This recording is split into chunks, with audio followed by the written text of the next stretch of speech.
મંગલમ ભગવાન વીરો મંગલમ ગૌતમ પ્રભુ મંગલમ સૂર્યભદ્રા જૈનો ધર્મસ્તુ મંગલમ.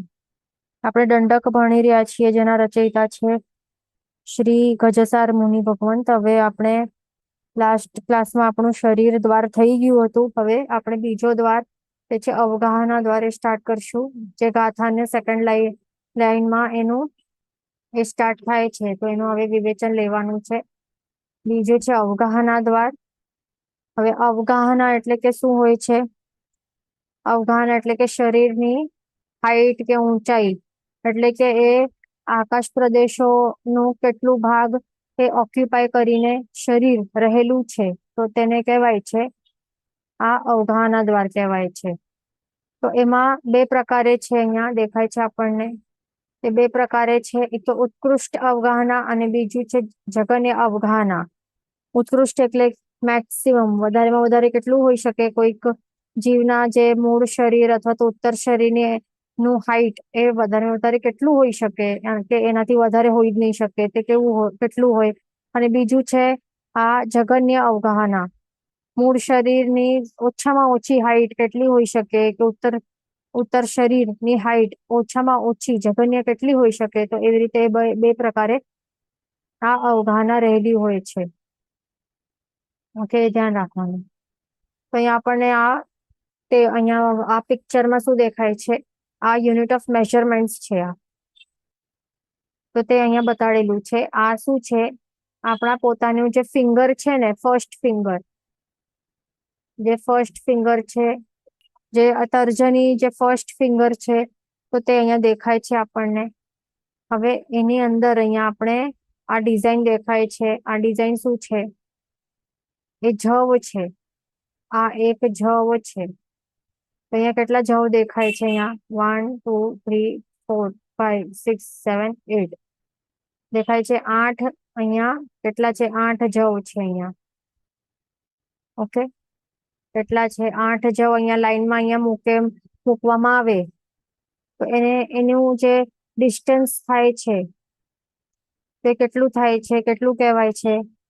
1 અંગુલ કહેવાય. એટલે કે અહીંયાથી કરીને આટલું ડિસ્ટન્સ એ ધ્યાન રાખવાનું. 1 અંગુલનું આટલું માપ હોય. અહીંયાથી અહીંયા નહીં માપવાનું કે 1 અંગુલનું કેટલું માપ, એ રોંગ છે. આ નહીં. આવી રીતે વિડ્થ અહીંયા જે થાય છે એટલી, એટલે કે 8 જવ જ્યારે આવી રીતે પ્લેસ કરવામાં આવે તો તેને કહેવાય છે 8 અંગુલ, સોરી 1 અંગુલ નું માપ. તો એ ધ્યાન રાખવાનું આપણને. પછી હવે આ પિક્ચરમાં આપણને શું દેખાય છે તે જોઈ લઈએ. હવે અહીંયા આપણને શું અહીંયા ફિંગર્સ દેખાય છે? આંગળીઓ અહીંયા મૂકેલી છે લાઈન બાજુમાં. કેટલી આંગળીઓ મૂકેલી છે અહીંયા? 1 2 3 4 5 6 6 આંગળીઓ દેખાય છે આપણને અહીંયા લાઈનમાં મુકાયેલી છે. તો આ 6 આંગળીઓ એવી રીતે આપણે એક લાઈનમાં આપણે બાજુમાં રાખીએ તો શું કહેવાય એને? એક પાદ કહેવાય. એટલે કે અહીંયાથી કરીને આટલું ડિસ્ટન્સ જે કવર કરે છે, આટલું જે આપણને દેખાય છે, that is equal to એક પાદ. એટલે અહીંયા એક પગ દેખાય છે. અહીંયા એક પગનું જે આટલું અહીંયા મેઝરમેન્ટ હોય તો આટલું એક સેમ હોય છે. હવે તે આપણે પોતપોતાનું પણ આવી રીતે આપણે મેઝર કરીને આપણે ચેક કરી શકીએ છીએ. પોતપોતાના ફિંગર્સ આવી રીતે મૂકીને પોતાનું જ એમ નહીં કરવાનું કે પોતાના ફિંગર્સ થી બીજા કોઈનું માપીએ, કોઈ બચ્ચાનું માપીએ આપણે, તો સેમ નહીં આવે ને મેઝરમેન્ટ. કોઈ બચ્ચાના પગનું આપણે આપણી ફિંગર્સ રાખીને આપણે માપીએ કે બીજો કોઈ વ્યક્તિનું, તો એ નહીં ચાલે. એવી રીતે નહીં, પોતાનું જ એવી રીતે માપવાનું. તો એ કારણ કે બધાનું પોતપોતાનું એવી રીતે પ્રપોર્શનેટ હોઈ શકે છે.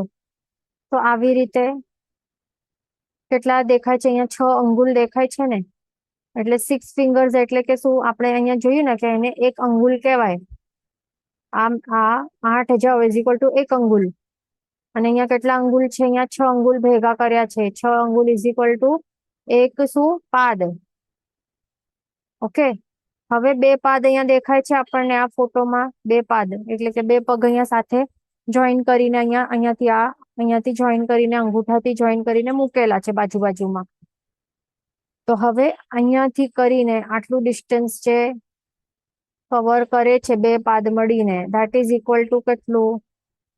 જે અહીંયા એક આપણને આ દેખાય છે, એ કેવી રીતે એને આવી રીતે રાખ્યું છે, આ એક્સટેન્ડ કરીને આ થંબ અને આ નાની ફિંગર એક્સટેન્ડ કરીને આટલું એને કર્યું છે, તો એને શું કહેવાય? એક વેન્થ કહેવાય.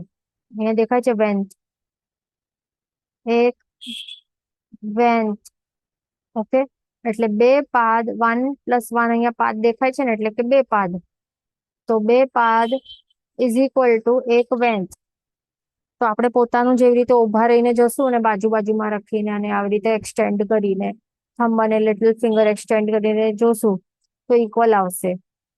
એટલે એવી રીતે આપણે બીજી રીતે એમ પણ કહી શકીએ કે અહીંયા એક પાદ એટલે કે કેટલું દેખાય છે? અહીંયા એક પાદ એટલે કે 6 અંગુલ દેખાય છે ને, અહીંયા આપણને એક પાદ એટલે 6 અંગુલ. તો અહીંયા બે પાદ છે ને અહીંયા, તો બે પાદ એટલે કેટલા અંગુલ થયા?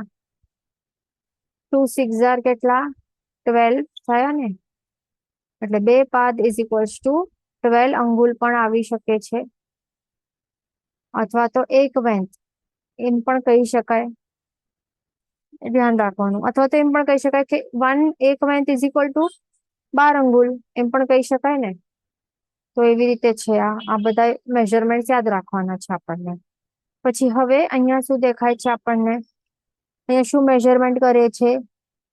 આવી રીતે એલ્બો થી કરીને આ ફિંગર ટિપ્સ સુધી એવી રીતે સ્ટ્રેટ એવી રીતે રાખવાનું. એવી રીતે આ પોઈન્ટ એટલે કે આ એલ્બો નું જે આ પોઈન્ટ છે ત્યારથી કરીને ફિંગર ટિપ્સ સુધી આટલું જે ડિસ્ટન્સ થાય છે, તો એ કેટલું ઇક્વલ થાય છે?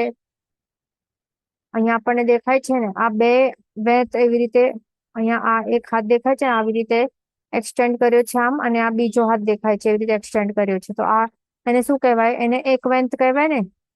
અહીંયાથી કરીને આટલાને એક વેન્થ કહેવાય, અને અહીંયાથી કરીને આટલું ને બીજો વેન્થ કહેવાય. એટલે કે કેટલા થયા વેન્થ? અહીંયા બે વેન્થ થયા, અને બે વેન્થ થયા ઇઝ ઇક્વલ ટુ આ કેટલું કહેવાય? આટલાથી કરીને આટલા ભાગને શું કહેવાય? એક હાથ કહેવાય. શું? બે વેન્થ એટલે કે એક હાથ. ધ્યાન રાખવાનું. એવી રીતે પણ કહી શકાય. અને બીજી રીતે આપણે શું કહી શકીએ કે જેમ અહીંયા આપણે એની સાથે આપણે કમ્પેર કરીએ, તો એક વેન્થ એટલે કે કેટલા દેખાય છે? કેટલા અંગુલ દેખાય છે? 12 અંગુલ દેખાય છે. તો અહીંયા એક હાથ ઇઝ ઇક્વલ ટુ બે વેન્થ ઇઝ ઇક્વલ ટુ કેટલા અંગુલ થાય? 12 2 24, 24 અંગુલ થાય ને. ઓકે, એટલે એક હાથ ઇઝ ઇક્વલ ટુ બે વેન્થ ઇઝ ઇક્વલ ટુ 24 અંગુલ, એમ પણ કહી શકાય છે. અથવા તો પાદ કહીએ તો કેટલા પાદ થાય? 4 પાદ થાય. કારણ કે એક વેન્થમાં કેટલા આવે છે? બે પાદ આવે છે ને, અહીંયા દેખાય છે આપણને. તો 2 + 2 પાદ એટલે કે કેટલા થયા? 4 પાદ થઈ ગયા.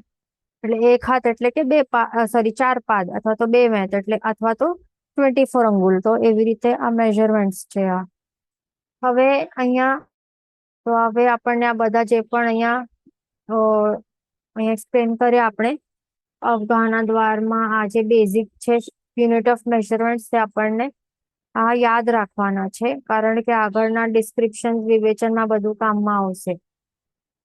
હવે એની આગળ અહીંયા આપણને શું દેખાય છે?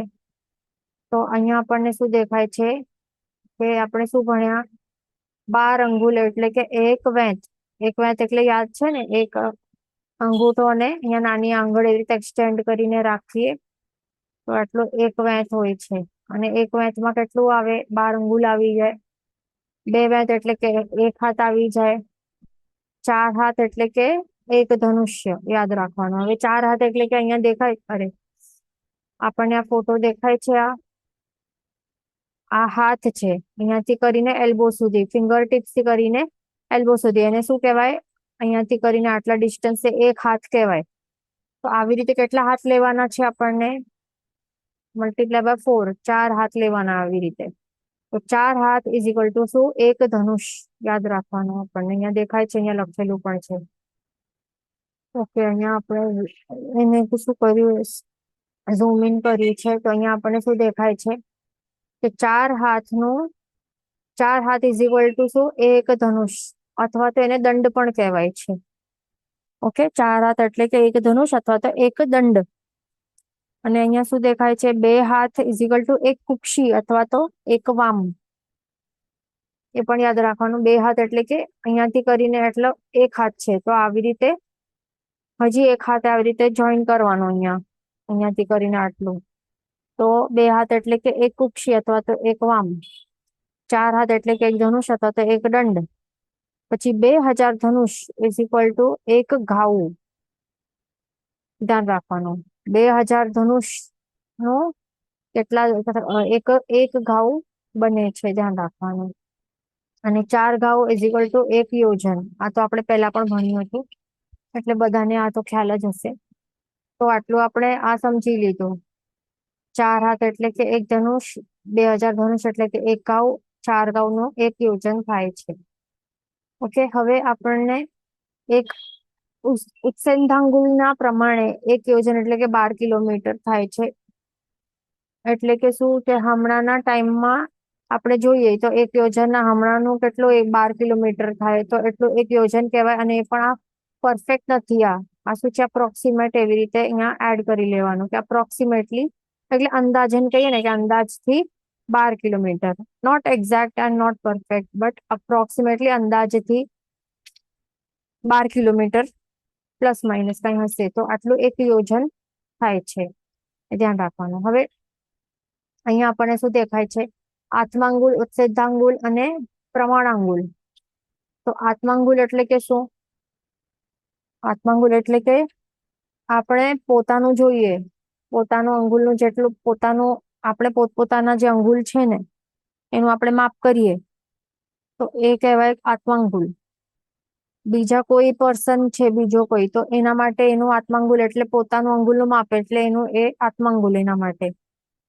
તો એ દેટ મીન્સ એનું મિનિંગ શું થાય છે કે બધાનું ડિફરન્ટ થાય ને. પછી ઇન્ડિવિજ્યુઅલ પર્સન્સના જે પોતપોતાના જેવા જેવા અંગુલ, જાડા, પતલા, નાના, મોટા જે પણ હોય, તો એ બધા અલગ હોય. એના પ્રમાણે બધાના જ અલગ અલગ હોય ને, યુનિક હોય. તો એવી રીતે આત્માંગુલ એ બધું બધાનું અલગ હોય. હવે ઉત્સેદાંગુલ એટલે કે શું? કે મહાવીર સ્વામી ભગવાનના અંગુલનો હાફ. એટલે હવે મહાવીર સ્વામી ભગવાનનું જે આ અંગુલ છે, એટલે કે મહાવીર સ્વામી ભગવાન એક સ્પેસિફિક કેટલી હાઈટ છે? 7 હાથની હાઈટ હતી ને એમને. તો એમના શરીરના પ્રમાણના હિસાબે જેટલું એમના ફર્સ્ટ ફિંગર સાઈઝ હોય, એટલે એમાં પણ આપણે એક અંગુલનો માપ જોઈએ તો આવી રીતે હોય ને. તો એમનું મહાવીર સ્વામી ભગવાનનું જે એક અંગુલ છે એનું હાફ કરીએ. આ જેટલું પણ ફિગર આવશે એને ડિવાઈડ બાય 2 કરવાનું, તો જે આવે તો એને ઉત્સેદાંગુલ કહેવાય છે. ઓકે, હવે પ્રમાણાંગુલ એટલે કે શું? કેવી રીતે કાઢવું? કે જે ઉત્સેદાંગુલ જે માપ આવ્યો એનાથી મલ્ટીપ્લાય બાય 400 કરીએ તો પ્રમાણાંગુલ નું આપણને આન્સર આવે. ઓકે, ધ્યાન રાખવાનું.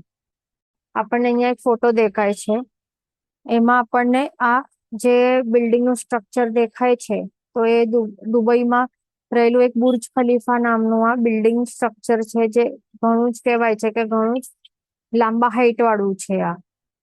ઓકે, તો એના સાથે આપણે કમ્પેરિઝન કરશું આદિનાથ ભગવાન અને મહાવીર સ્વામી ભગવાનના જે શરીરની જે અવગાહના છે એના સાથે આપણને કમ્પેરિઝન, એક અપ્રોક્સિમેટ કમ્પેરિઝન કરશું. Not exact and perfect but approximate. તો બુર્જ ખલીફાનું કહેવાય છે કેટલું હોય છે? આ હાઈટ હોય કહેવાય છે 828 મીટર્સની હાઈટ છે આ. એટલી અહીંયાથી કરીને જમીનથી કરીને ઉપર ટોચ સુધી આટલી હાઈટ છે. અને આદિનાથ પ્રભુનું જો આપણે કેલ્ક્યુલેટ કરીએ, 500 ધનુષ હોય છે જે શાસ્ત્રમાં આવે છે. તે શું કેટલું હોય છે? આદિનાથ ભગવાનનું હાઈટ એટલે કે અવગાહના કહેવાય. હાઈટ એટલે કે અવગાહના. તો શરીરની જે પ્રભુની હાઈટ કહેવાય છે, તો એ 500 ધનુષની કહેવાય છે. તો હવે એ પણ કેવી રીતે 500 ધનુષ ઉત્સેદાંગુલથી કહેવાય છે આ, એ ધ્યાન રાખવાનું. ઓકે, ઉત્સેદાંગુલ આપણે પહેલા જોયું કેવી રીતે. તો ઉત્સેદાંગુલ પ્રમાણે આપણે પ્રમાણે જોઈએ એના પ્રમાણે તો 500 ધનુષની હાઈટ હોય છે. તો એને આપણે એવી રીતે કન્વર્ઝન કરીએ તો લગભગ 750 મીટર્સની હાઈટ થાય છે.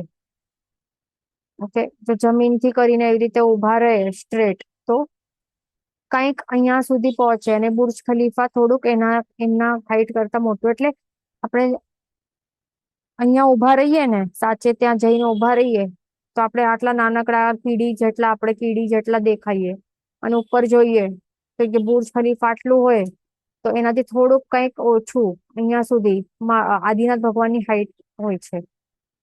એટલે 500 ધનુષ શ્વેતાંગુલ પ્રમાણે આપણે જોઈએ તો આટલું ફરક હોય છે. અને મહાવીર સ્વામી ભગવાન, એમનું કેટલું અવગાહના છે શરીરનું, 7 હાથ છે ને, તો 7 હાથ છે તો એ 7 હાથ આપણે કન્વર્ટ કરીએ થોડો મીટર્સમાં, તો પછી કેટલું થાય છે? 2.625 મીટર્સ લગભગ થાય છે. કે જે અહીંયા આપણને ઝૂમ કરીને આપણને જોવું પડે. અહીંયા આપણને ઝૂમ કરીને અહીંયા એવી રીતે જોવું પડે તો આટલું 2.625 મીટર્સ જેટલી 7 હાથ વાળા કોઈ જીવ હોય તો એની એટલી હાઈટ હોય. આટલી અહીંયા જે આપણને અહીંયા દેખાય છે. અને આખો આપણે કમ્પેર કરીએ, ઓવરઓલ જોઈએ તો 7 હાથ ક્યાં અને 500 ધનુષ ક્યાં, એટલે કે ફરક કેટલું અહીંયા આપણને એક અંદાજે આપણને ખ્યાલ આવી શકે છે બુર્જ ખલીફા સાથે આપણે કમ્પેર કરીએ તો. ઓકે, હવે અને અહીંયા આપણે આ ઉત્સેદાંગુલ શા માટે કીધું? કારણ કે જે જીવો હોય છે ને, કોઈ પણ જીવ, શરીરધારી જે જીવો હોય છે, તો એમની હાઈટ નું મેઝરમેન્ટ એ કયા પ્રમાણથી કરવાનું? જેમ અહીંયા આપણે જોયું ને, પ્રમાણાંગુલ જોયું, ઉત્સેદાંગુલ જોયું અને આત્માંગુલ જોયું. તો આ 3 મોડ્સ ઓફ મેઝરમેન્ટ છે. તો જે શરીરધારી જીવ છે, તો જીવોની હાઈટ, એટલે આપણે પણ જીવ છે ને, કે તીર્થંકર ભગવાન કે કોઈ પણ એવા જીવો હોય છે, એમની હાઈટ આપણને જો મેઝરમેન્ટ કરવાની હોય તો શાસ્ત્રમાં આપણને ઉત્સેદાંગુલ પ્રમાણે બતાવેલું છે. કે શાસ્ત્રમાં જે પણ બતાવે છે ને હાઈટ, જેમ કે આદિનાથ ભગવાનની હાઈટ કહે, કે મહાવીર સ્વામી ભગવાનની, કે કુંથુનાથ ભગવાનની, કે કોઈ પણ ભગવાનની હાઈટ કહે ને, તો એ બધી ઉત્સેદાંગુલ પ્રમાણે કહેલી હોય છે. એ ધ્યાન રાખવાનું. અને આપણે દંડક, આપણો જે ગ્રંથ છે, આ પ્રકરણ છે, તો એમાં પણ જે પણ હાઈટ્સ ને અવગાહના આવશે ને, જે પણ જીવોની, કે દેવતા હોય, કે નારકી હોય, કે મનુષ્ય હોય, કે તિર્યંચ હોય, કોઈનું પણ જે પણ એ ભલે મૂળ શરીર હોય કે ઉત્તર શરીર હોય, તો એ બધી જ હાઈટ એ કયા પ્રમાણે હશે? આ 3 માંથી એ હશે ઉત્સેદાંગુલના હિસાબે. એટલે એ એક પોઈન્ટ આપણને પોતપોતાની બુક્સમાં નોટ ડાઉન કરી લેવાનું. ઓકે, ધ્યાન રાખવાનું. અને જે પ્રમાણાંગુલ છે, તો પ્રમાણાંગુલ થી શું મેઝરમેન્ટ કરવામાં આવે છે?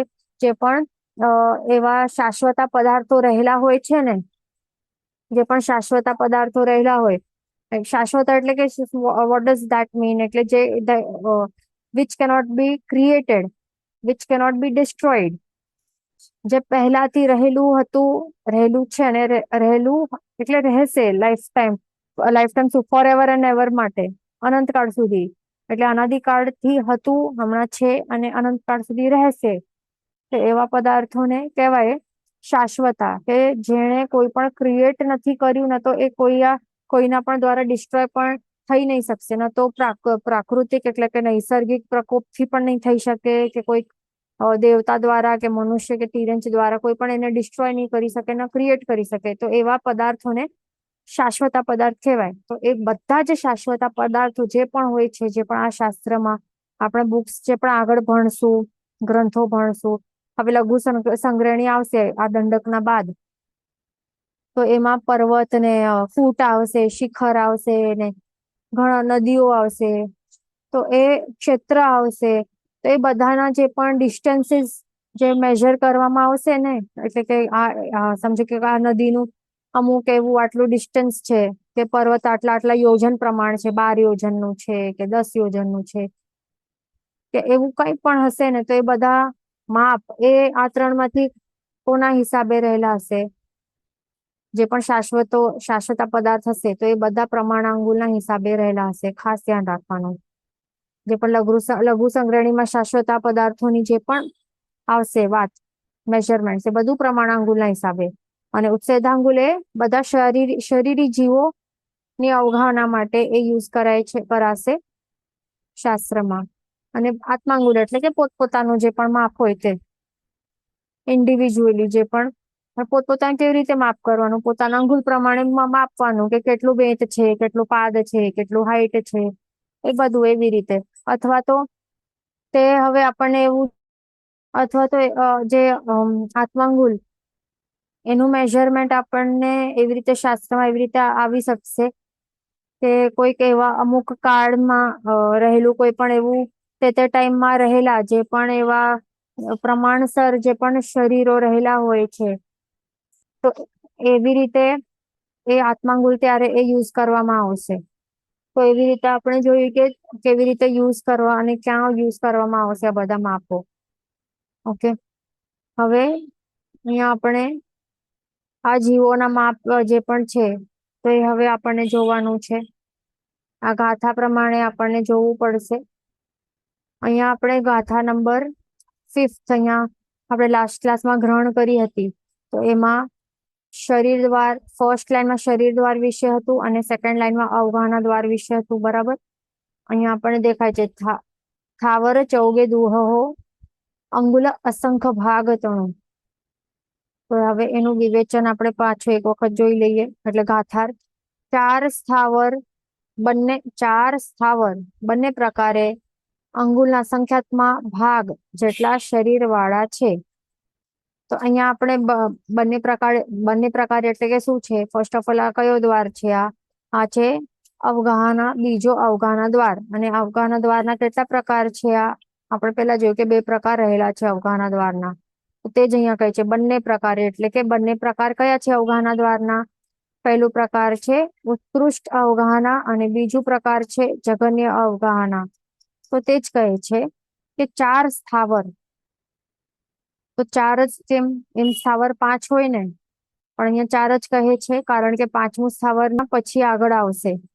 બંને પ્રકારે એટલે કે ઉત્કૃષ્ટ અને જઘન્ય એ બંને પ્રકારે કેટલું એનું અવગાહના કહે છે? અંગુલના અસંખ્યાત્મક ભાગ જેટલું એનું શરીર હોય છે. એટલે કે ઉત્કૃષ્ટ થી પણ અને જઘન્ય થી પણ. એક મિનિટ, તો હવે આપણે એ બોલવું પડશે. ઓકે, તો આ રહ્યું અવગાહના દ્વાર. ઓકે, તો આ જે અવગાહના દ્વાર છે એમાં 4 સ્થાવરની વાત કહી છે. તો 4 સ્થાવરમાં કેરા કોણ કોણ લીધા છે? પૃથ્વીકાય, અપકાય, અગ્નિકાય એટલે કે તેવકાય અને વાવુકાય. આ 4 છે. હવે એમાં વનસ્પતિકાયને ઇન્ક્લુડ નથી કરવામાં આવેલું છે કારણ કે સિમ્પલ છે. વનસ્પતિકાય તો કેટલા છે? ઝાડ છે, મોટા મોટા આપણે ઝાડ જોયા છે ને, અને એકદમ નાનામાં નાના એવા જે આ સૂક્ષ્મ નિબોધ છે પણ શું છે એ પણ વનસ્પતિકાયમાં જ આવે. એટલે એનું શરીરની સાઈઝ એ કેટલી નાની મોટી કેટલી છે? બરાબર, તો અહીંયા 4 સ્થાવર જે છે એ કયા કયા છે? પૃથ્વીકાય, અપકાય, અગ્નિકાય અને વાયુકાય. એ 4નું શું કહે છે કે 2 પ્રકારે કહે છે, ઉત્કૃષ્ટથી અને જઘન્યથી. બંને પ્રકારે શું કહે છે? કેટલું છે? અંગુલના સંખ્યાત્મક ભાગ જેટલું જેનું શરીર હોય છે. ઓકે, ધ્યાન રાખવાનું. તો હવે ઉત્કૃષ્ટથી પણ અંગુલના સંખ્યાત્મક ભાગ જેટલું અને જઘન્યથી નાનામાં નાનું કહો તો પણ અંગુલના સંખ્યાત્મક ભાગ જેટલું. તો બંનેમાં ફરક શું છે? તો ઉત્કૃષ્ટ અને જઘન્ય એવી રીતે 2 પ્રકાર શા માટે કહેલું છે? જો અંગુલના સંખ્યાત્મક ભાગ જેટલું જ કહેવાનું છે તો એવી રીતે ક્વેશ્ચન આવી શકે ને આપણને. પણ અહીંયા આપણને ધ્યાન રાખવાનું કે ફર્સ્ટ ઓફ ઓલ અંગુલ એટલે કે આપણે હમણાં જોયું, અંગુલ એટલે કે જે ફર્સ્ટ તર્જની ફિંગર છે. ઓકે, તો હવે એનું અહીંયાથી કરીને આટલું હોય ને, 1 અંગુલ જેટલું માપ હોય. હવે એના અસંખ્યાતા ભાગ કરવાના.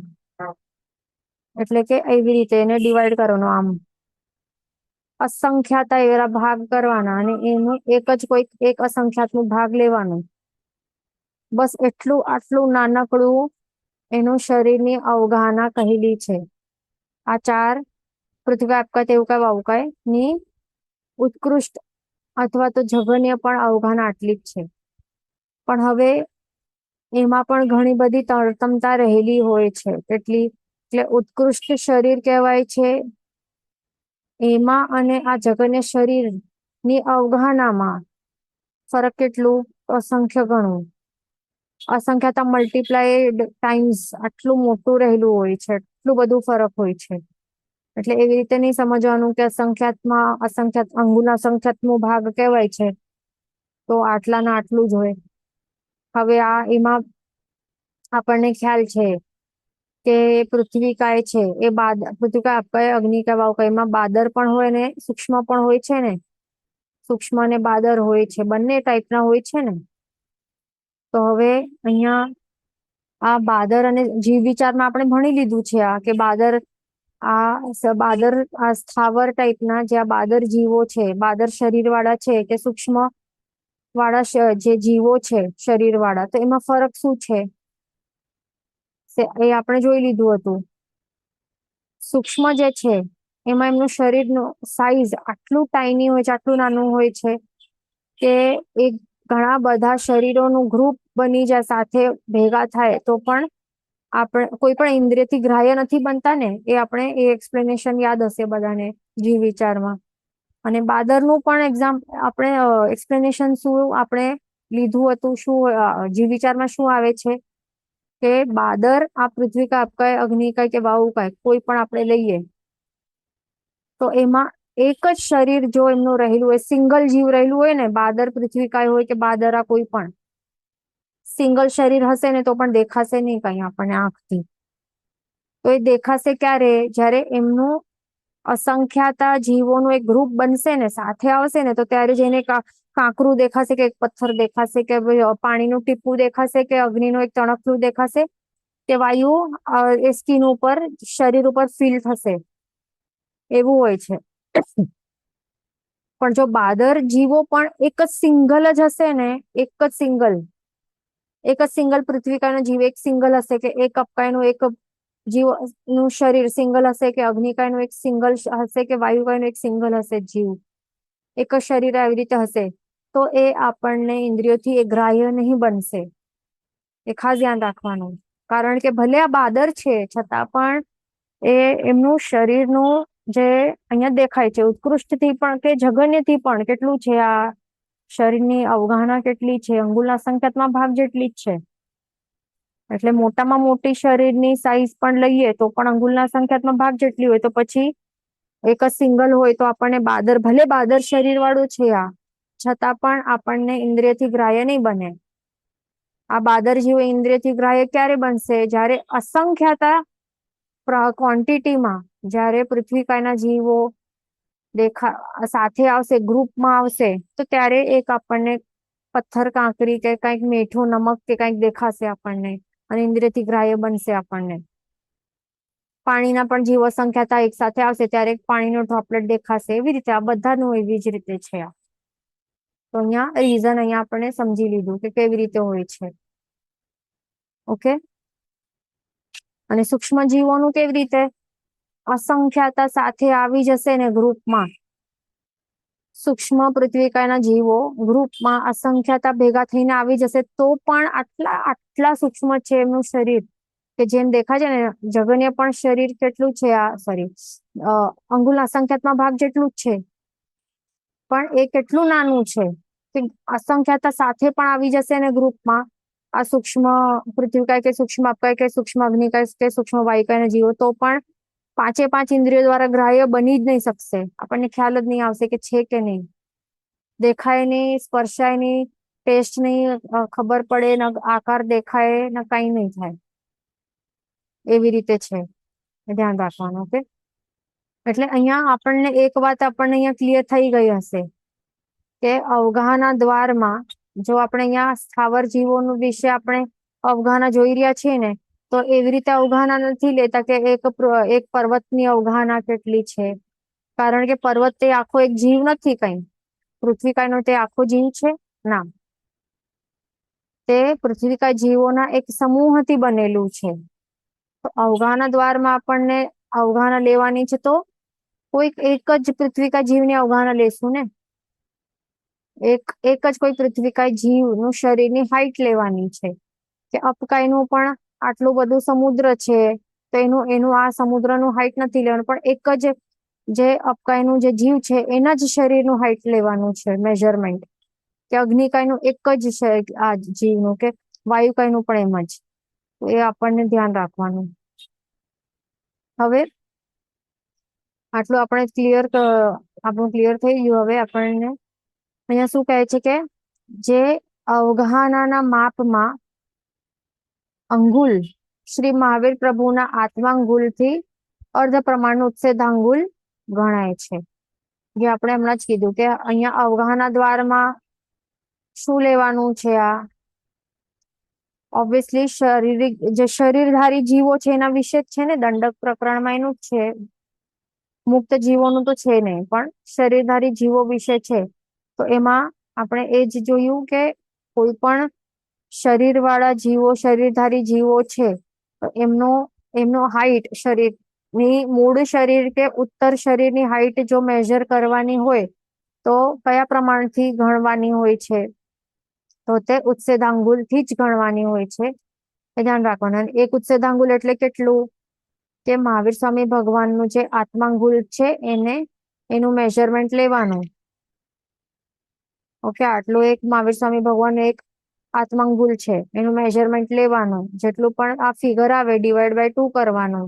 અહીંયા ફિગર સમજો કે એક્સ આવી, એક્સ ડિવાઈડ બાય 2 કરવાનું, અને જે આવે તે એટલું છે ઉચ્છેદાંગુલ. ઓકે, એ ધ્યાન રાખવાનું. તો એવી રીતે અને તે પ્રમાણે પણ પ્રભુની અનામિકા અથવા તર્જની, એક મિનિટ, તર્જની આંગળીથી, તર્જની આંગળીની હથેળીથી ઉપર રહેલી બીજી પર્વરેખાથી અર્ધ ગણવું. એટલે ક્યાંથી એક્ઝેક્ટલી ગણવા માટે કહે છે? કે જે પ્રભુની અનામિકા અથવા તર્જની, એટલે કે ઓકે, તો આપણે શું અહીંયા જોઈ રહ્યા હતા કે જે પણ શરીરધારી જીવો છે એમનું માપ, જે શરીરની અવગાહનાનું પ્રમાણ લેવાનું છે, મેઝરમેન્ટ લેવાનું છે, એ ઉચ્છેદાંગુલ થી લેવાનું હોય છે. અને તે ઉચ્છેદાંગુલનું માપ કેવી રીતે લેવાનું? મહાવીર સ્વામી ભગવાનની જે અનામિકા છે, અનામિકા એટલે કે કઈ આંગળી હોય છે? જે પૂજા કરીએ ને આપણે જેનાથી પૂજા કરી રહ્યા છીએ, તો એ કઈ આંગળી છે? બસ એ આંગળી, અથવા તો તર્જની એટલે કે ફર્સ્ટ ફિંગર કે ફોર્થ ફિંગર કહેવાય. તો એ આંગળીની જે બીજી પર્વરેખા છે, આપણે અહીંયા ફોટોમાં જોઈ લે તો ખ્યાલ આવશે બરાબર આપણને. તો અહીંયા આપણને શું દેખાય છે? ઓકે, તો અહીંયા આપણને આ ફોટો દેખાય છે. તો હવે આ ફોટોમાં શું દેખાય છે? હા, સમજો કે આ મહાવીર સ્વામી ભગવાનનું અંગુલ છે એક. તો એ ફર્સ્ટ ફિંગર પણ લઈ શકાય, અથવા તો જે પૂજાની આંગળી, આપણે જેનાથી પૂજા કરીએ છીએ ને, તો એ આંગળી લઈ શકાય છે, અનામિકા. હવે એ ક્યાંથી ગણવાનું છે આપણને? કે બીજી પર્વ, જે હથેળી ઉપર રહેલી જે બીજી પર્વ રેખાથી અર્ધ ગણવાનું. એટલે કે હથેળી ક્યાં છે? અહીંયા હોય ને, અહીંયા અંગૂઠો હોય, અહીંયા બીજી ફિંગર્સ હોય. તો આ છે હથેળી. હથેળીથી બીજી રેખા, એટલે કે પહેલી રેખા આ છે, આ ફર્સ્ટ છે, ને આ બીજી રેખા છે આ. ઓકે, હથેળીથી બીજી એટલે આ ફર્સ્ટ, હથેળી છે અહીંયા, હથેળીથી ફર્સ્ટ આ રેખા, અને આ છે આ બીજી રેખા. તો બીજી રેખા છે અહીંયા, એક લાઈન હોય ને, તો એ લાઈન છે.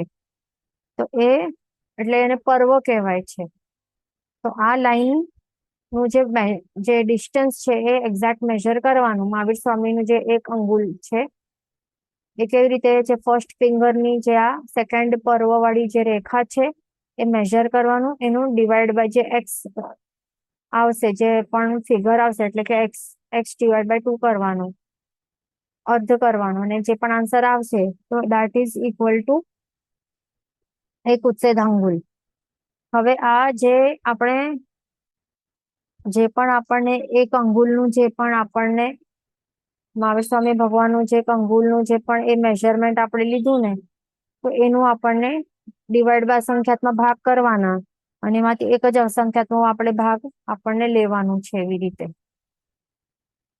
ઓકે, એ પણ હવે કેવી રીતે આપણે સમજ્યા અહીંયા કે મહાવીર સ્વામી ભગવાનનું જે એક આત્માંગુલ છે આ, એનું આપણને શું કરવાનું છે? એક ઉચ્છેદાંગુલ કાઢવાનું છે. તો એના માટે આપણને જે એક્સ આવ્યું છે, એક્સ ડિવાઈડ બાય 2 કરવું પડ્યું, હાફ કરવાનું. તો હાફ કરી તો એક ઉચ્છેદાંગુલ આવ્યું. ઓકે, હાફ કરી that is equal to 1 ઉચ્છેદાંગુલ. હવે આ ઉચ્છેદાંગુલ જે આવ્યું તો હવે એનું અસંખ્યાતમાં ભાગ કરવાનો છે. ઓકે, એટલે 1 ઉચ્છેદાંગુલ ડિવાઈડ બાય કેટલા અસંખ્યાતમાં ભાગો, એ રીતે ભાગ ઘણા બધા ભાગો આવી જાય અને એમાંથી એક જ અસંખ્યાતનો ભાગ લેવાનો અને એ ભાગ કેટલું અત્યંત સૂક્ષ્મ હોય, કેટલું હોય આપણને દેખાય પણ આટલું ડોટ પણ આપણે કરીએ ને, નાનું એકદમ બોલપેન નો ડોટ કરીએ ને તો પણ એ એટલું નહીં કહેવાય. આટલું અસંખ્યાતમાં એટલે કેટલા હોય, અનકાઉન્ટેબલ ભાગો હોય છે જે આપણે કાઉન્ટ જ નહીં કરી શકીએ.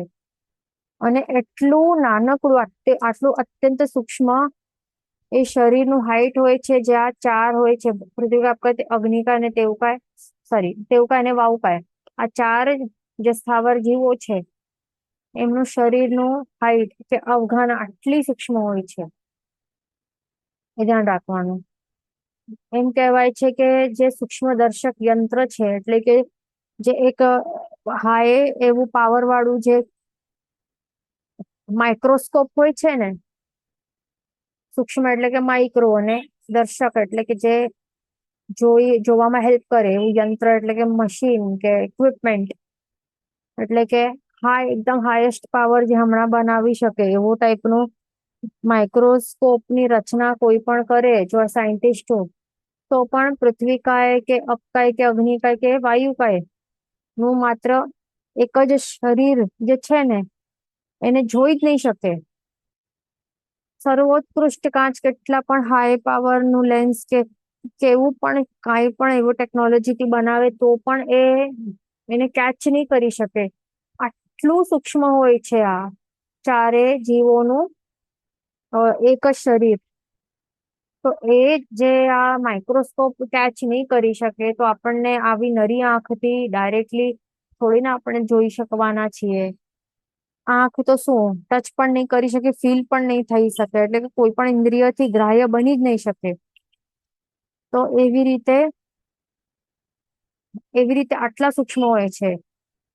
અને આવા સૂક્ષ્મ શરીરો જ્યારે એનું અસંખ્યાત શરીરોનું એક ગ્રુપ થાય, ગ્રુપ થઈને એક પિંડરૂપ એટલે ગ્રુપ બને, કોમ્પેક્ટ એક પિંડરૂપ બને, એક બાજુમાં એકદમ બાજુમાં આવીને ગ્રુપ બની જાય, પિંડરૂપ બાજુમાં આવે, બાજુમાં ભેગા થાય, તો ત્યારે જઈને આપણને દેખાય અચ્છા આ એક વાયુકાય નું એક હવા આવી એટલે ફીલ થયું, સ્પર્શથી ફીલ કરી શકે, કે અગ્નિનું એક સ્પાર્ક દેખાયું, કે પાણીનું એક ડ્રોપ દેખાયું, કે પૃથ્વીકાયનું એક નાની એકદમ કંકર દેખાયું, કે નમકનું એક કણ દેખાયું.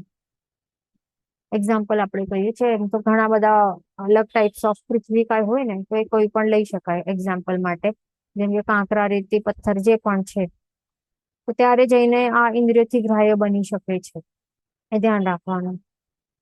હવે પૃથ્વી કાયાદિકની અવગાહના અંગુલના સંખ્યાત્મક ભાગની હોવા છતાં પરસ્પર નીચે પ્રમાણે શરીરમાં નાના મોટાપણું હોય છે, એ આપણે અહીંયા સમજમાં આવી જાય છે. કે હવે સૂક્ષ્મ વનસ્પતિનું જે અલ્પ એટલે કે નાનું શરીર જે છે, સૌથી નાનામાં નાનું લઈએ ને કોઈ પણ એવું સૂક્ષ્મ, હવે આપણને ખ્યાલ છે ને સૂક્ષ્મ અને બાદર, હમણાં જ આપણે ડિસ્કસ કર્યું કે સૂક્ષ્મ ટાઈપના સ્થાવર જીવો દેખાય છે અહીંયા, અને આ બાદર ટાઈપના સ્થાવર જીવો દેખાય છે આપણને. ઓકે, તો સૂક્ષ્મ તો ઘણા સૌથી સૂક્ષ્મમાં સૂક્ષ્મ હોય ને બાદર કેવા હોય કે ગ્રુપમાં સાથે ભેગા આવે તો આપણને ઇન્દ્રિયથી ગ્રાહ્ય બને, અને સૂક્ષ્મ કેવા હોય ગ્રુપમાં સાથે ભેગા આવે તો પણ કોઈ પણ ઇન્દ્રિયથી ગ્રાહ્ય બની નહીં શકે. હવે આપણને આ ફોટોમાં શું દેખાય છે કે આ સૂક્ષ્મ વનસ્પતિકાય જે જીવ છે એનું અલ્પ એટલે કે નાનામાં નાનું જે શરીરનું જે અવગાહના હોય છે, સૌથી જઘન્યમાં જઘન્ય કહેવાય, તો તે એ કેટલું મોટું હોય છે, એટલે એનાથી આ વાયુકાય જીવનું એ કેટલું મોટું હોય છે, કમ્પેરિઝન ટેબલ છે આ. તો એમાં આપણે કમ્પેરિઝન કરીએ છીએ આ સૂક્ષ્મ ટાઈપનું જે વાયુકાય જીવનું જે શરીર છે, તો એની સાથે આપણે કમ્પેરિઝન કરીએ તો સૂક્ષ્મ વાયુકાયનું જે શરીરનું જે સાઈઝ છે એ અસંખ્યાત ઘણું એ મોટું હોય છે આ સૂક્ષ્મ વનસ્પતિકાય જીવના આ શરીરના સાઈઝ કરતા અવઘાનાથી. હવે આ વાયુકાય જીવ જે છે, આ સૂક્ષ્મ વાયુકાયનું જે જીવનું શરીરનું સાઈઝ છે, તો એના કરતા અસંખ્યાત ગણું મોટું હોય છે સૂક્ષ્મ અગ્નિકાય જીવનું સાઈઝ. એનાથી પણ અસંખ્યાત ગણું મોટું હોય છે આ સૂક્ષ્મ અપકાય જીવનું શરીરનું સાઈઝ. એનાથી પણ અસંખ્યાત ગણું મોટું હોય છે આ સૂક્ષ્મ પૃથ્વીકાય જીવનું શરીરનું સાઈઝ. તો એવી રીતે કમ્પેરિઝન કરેલું છે. હવે આ 5 સૂક્ષ્મ તો થઈ ગયા. હવે આવે છે બાદર જીવો. એટલે આ સૂક્ષ્મ જીવોમાં આપણે જોઈએ, આ 5 સૂક્ષ્મ સ્થાવર જીવો છે, એમાંથી સૌથી નાનામાં નાનું કહેવાય. શરીરની સૌથી નાનામાં નાની અવઘાન આપણે જોઈએ તો આપણને અહીંયા દેખાઈ આવે છે કે આ વનસ્પતિકાયની સૂક્ષ્મ વનસ્પતિકાય જીવના શરીરની સાઈઝ છે સૌથી સૂક્ષ્મમાં સૂક્ષ્મ, સૌથી નાની હોય એઝ કમ્પેર ટુ બાકી બધા સૂક્ષ્મ સ્થાવર જીવો. એનાથી વધારે વાયુ, એનાથી મોટું અગ્નિકાય, અને એનાથી મોટું અપકાય, અને એનાથી પણ મોટું પૃથ્વીકાય શરીરની સાઈઝ. એટલે સૂક્ષ્મમાં પણ એવી રીતે અલગ અલગ અલગ તરતમતા હોય છે. ભલે આ બધા અંગુલના સંખ્યાત્મક ભાગ જેટલા જ છે, પણ એમાં પણ કેટલું ડિફરન્સ છે તે આપણને અહીંયા દેખાય છે કે અસંખ્યાત ઘણું ડિફરન્સ છે દરેકની શરીરની અવગાહનામાં. હવે આ 5 સૂક્ષ્મ જે છે એ તો જોયા. હવે આગળ આપણે કન્ટિન્યુ કરીએ. આ સૂક્ષ્મ પૃથ્વીકાય જીવનું શરીરનું સાઈઝ છે એનાથી અસંખ્યાત ઘણું મોટું સાઈઝ હોય છે આ બાદર વાયુકાય જીવનું શરીરનું સાઈઝ. એનાથી હવે આ બાદર વાયુકાય જીવનું શરીરનું સાઈઝ થી પણ હવે કેટલું અસંખ્યાત ઘણું મોટું હોય છે બાદર અગ્નિકાય જીવોનું શરીરનું સાઈઝ. એનાથી અસંખ્યાત ઘણું મોટું હોય છે બાદર અપકાય જીવનું શરીરનું સાઈઝ. એનાથી પણ અસંખ્યાત ઘણું મોટું હોય છે બાદર પૃથ્વીકાય જીવોનું શરીરનું સાઈઝ. એનાથી પણ અસંખ્યાત ઘણું મોટું હોય છે બાદર નિગોદ એટલે કે બાદર સાધારણ વનસ્પતિકાય જીવોનું સાઈઝ. અને એનાથી પણ કેટલું અસંખ્યાત ઘણું મોટું હોય છે બાદર પ્રત્યેક વનસ્પતિકાય જીવોનું સાઈઝ. એ ધ્યાન રાખવાનું. અને એ પણ કેટલું હોય છે આ અહીંયા બતાવે છે 1000 યોજનથી પણ અધિક હોય છે આ. એટલે એવી રીતે આપણે બધા જ સ્થાવર જીવો, સૂક્ષ્મ અને બાદર જીવોમાં આપણને સાઈઝની આપણને એક અપ્રોક્સિમેટ ખ્યાલ આવી ગયું કે કોઈ એમનું શરીરનું સાઈઝ કેટલું નાનામાં નાનું કેટલું અને મોટામાં મોટું કોનું હોય છે. ઓકે, અહીંયા એક આવ્યું છે question, please explain the table starting. એટલે અહીંયા શું છે કે સૂક્ષ્મ વનસ્પતિકાય, હવે આખો અહીંયા ટેબલ છે ને, તો અહીંયા માર્કિંગ કરી લેવાનું પેન્સિલથી, તો એકદમ ઇઝીલી ખ્યાલ આવશે. અહીંયા 1, અહીંયા 2, 3, 4, 5, 6 પોતપોતાની બુક્સમાં આવી રીતે પેન્સિલથી માર્કિંગ કરી લેવાનું છે બધાને. 11, એટલે આવી રીતે 11 પ્રકારના દેખાય છે અહીંયા. તો એવી રીતે લાઈન વાઇઝ જવાનું છે આપણને according to the numbers. Okay, અને એમાં શું બતાવે છે, બધા જે પણ 11 ટાઈપના જે પણ સ્થાવર એકેન્દ્રીય જીવો છે એમની શરીરની અવગાહનાની સાઈઝ અહીંયા બતાડે છે. એમાં કમ્પેરિઝન કરેલું છે, ઇન્ટરનલ કમ્પેરિઝન, શરીરના સાઈઝની કે અવગાહનાની ઇન્ટરનલ કમ્પેરિઝન કરવામાં આવી છે. એટલે કે નાનું મોટું કેટલું હોય છે પરસ્પર એમનું શરીરની હાઈટ, તો તે બતાવે છે. ભલે આ બધાનું જ 11 બધા જ જીવોનું શરીરનું સાઈઝ કેટલું છે અંગુલના સંખ્યાત્મક ભાગ જેટલું જ છે. હવે આપણે કોઈ પણ જીવોનું આપણે કહીએ તો હવે અહીંયા જે બાદર પ્રત્યેક વનસ્પતિકાય જીવનું જે અહીંયા સાઈઝ દેખાય છે ને, તો એનું 1000 યોજનથી અધિક હોઈ શકે છે. પણ બાકી બીજા જે પણ દેખાય છે ને, એમના બધાની અવગાહના કેટલી છે અંગુલના સંખ્યાત્મક ભાગની જ છે. એટલે આટલી સેમ જ છે. એટલે કે સૂક્ષ્મ વનસ્પતિકાય જીવનું આપણે પૂછીએ શાસ્ત્રાર્થોને કે હાઈટ કેટલીની, શરીરની અવગાહના કેટલી, તો આ જ છે અંગુલના સંખ્યાત્મક ભાગ જેટલી. અને બાદર નિગોદના શરીરની હાઈટ જોઈ પૂછશું તો એ પણ કેટલી, તો એ પણ એનું પણ આન્સર આ જ છે, અંગુલના સંખ્યાત્મક ભાગ જેટલી જ છે. એટલે છે એમની બધાની એ જ છે, અંગુલના સંકેતમાં ભાગ જેટલી જ અવગાહના છે, છતાં પણ બધામાં બધાની હાઈટમાં ડિફરન્સ કેટલું છે, એટલે કે અંગુલનો અસંખ્યાતમાં ભાગ આ આટલું જ છે, પણ આ એ પણ એ નાનું છે, આ નાનામાં નાનું છે, અને આનું જે બાદર નિગોદનું છે એનું મોટામાં મોટું છે આ, એટલે કે એમાં પણ કેટલું તરતમતા છે, ડિફરન્સ છે, પણ અસંખ્યાત ગુણો એ મોટું મોટું મોટું મોટું થતું જાય છે.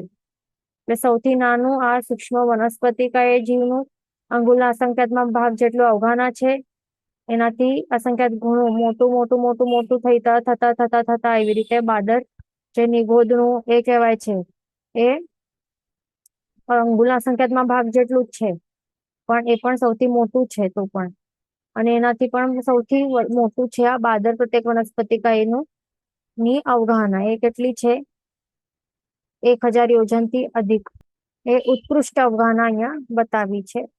ઓકે, તો એવી રીતે આપણે આ ટેબલ સમજી લીધું.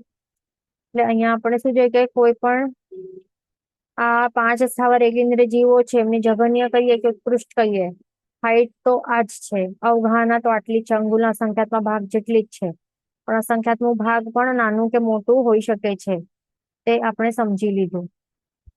ઓકે, હવે અહીંયા આપણો સમય થવા આવ્યું છે, આપણે નેક્સ્ટ ગાથા નેક્સ્ટ ક્લાસમાં આપણે નેક્સ્ટ ગાથા આગળની ગાથા લેશું. ઓકે, ક્વેશ્ચન છે ટિલ બાદર નિગોદ સાઇઝ ઇઝ અંગુલ્સ અસંખ્યાતનો ભાગ. તો અહીંયા બાદર નિગોદ છે, તો ત્યાં સુધી અંગુલનો અસંખ્યાતમાં ભાગ જેટલી હાઈટ છે, અને અહીંયા બાદર પ્રત્યેક વનસ્પતિકાની અહીંયા જે બતાવે છે ને, તો તે ઉત્કૃષ્ટથી 1000 યોજન થી અધિક છે, એટલે કે ગાથામાં આવશે, આગળ આવવાનું છે, દરેક ડિસ્ક્રિપ્શન આવશે, કેટલું છે બધું આવશે. ઓકે, તો તે નેક્સ્ટ ક્લાસમાં આપણે જયારે ગાથા સ્વીકારશું તો વિવેચનમાં બધું આવશે. હમણાં આપણે જે ગાથા લીધી ને, તો એનું ડિસ્ક્રિપ્શન ક્યાં સુધી આવે છે, અહીંયા તો આપણે વનસ્પતિકા એનું અહીંયા આ ટેબલમાં તો આપણે ડિસ્ક્રિપ્શન અહીંયા જોઈ લીધું, પણ આપણને યાદ છે ને કે ગાથામાં શું આવે છે, માત્ર 4 સ્થાવર એકેન્દ્ર જીવોનું જ બતાવ્યું છે ને, એટલે કેટલું બતાવ્યું છે, વાયુકા, અગ્નિકાય, જલ અને પૃથ્વીનું, આટલું જ બતાવ્યું છે આપણને.